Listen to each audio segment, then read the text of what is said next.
We may think that we've gotten rid of an evil, like segregation, but it's still out there. And if we don't stay vigilant, it will resurface. It's in these pockets. But if we don't take care of this, if we don't do something about this now, it's going to grow.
Wake up, wake up, wake up, wake up, wake up, wake up.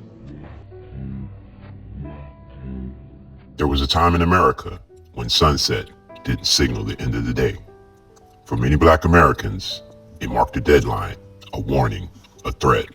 In hundreds of towns across the country, north and south, there was an unspoken and often very spoken rule. If you were Black, you had better be gone before dark.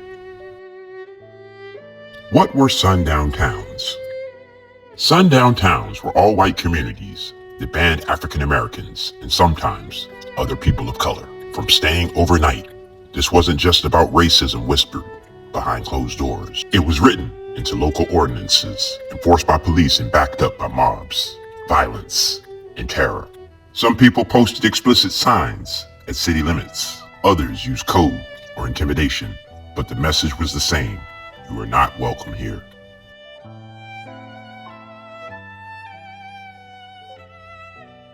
Contrary to what many think, sundown towns weren't just in the Deep South. In fact, they were especially common in the Midwest, North, and in places like Illinois, Indiana, Ohio, Missouri, Oregon, and California.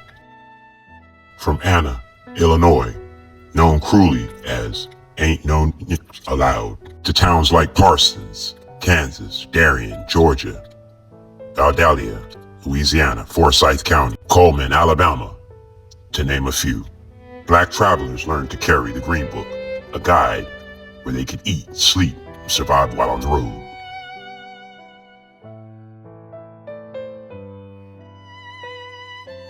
It meant living in constant fear. It meant careful planning for every road trip. It meant not being able to settle where the jobs were, where schools were better, or where safety might have seemed possible.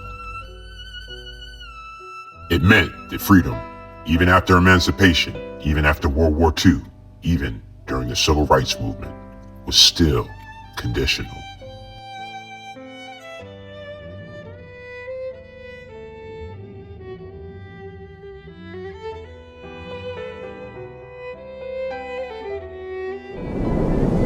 Officially, sundown laws started to lose their power in the 1960s, thanks to the Civil Rights Act of 1964, the Fair Housing Act of 1968, and court rulings. But the mindset behind them still lingered. Many towns didn't remove their signs until the 1980s or 1990s, and some never publicly acknowledged their past at all. Even today, some neighborhoods still quietly enforce an unwelcome feeling through police presence, housing practices, or neighborly concerns. To understand the full story of America's racism, we must remember sundown towns, not just as distant history, but as a reflection of how systems were built to exclude and terrify. These towns remind us that freedom didn't arrive all at once, and for many, it still hasn't fully arrived. Because for generations of Black Americans, the setting sun didn't just bring the night, it brought danger. And the fear didn't always disappear with the morning light.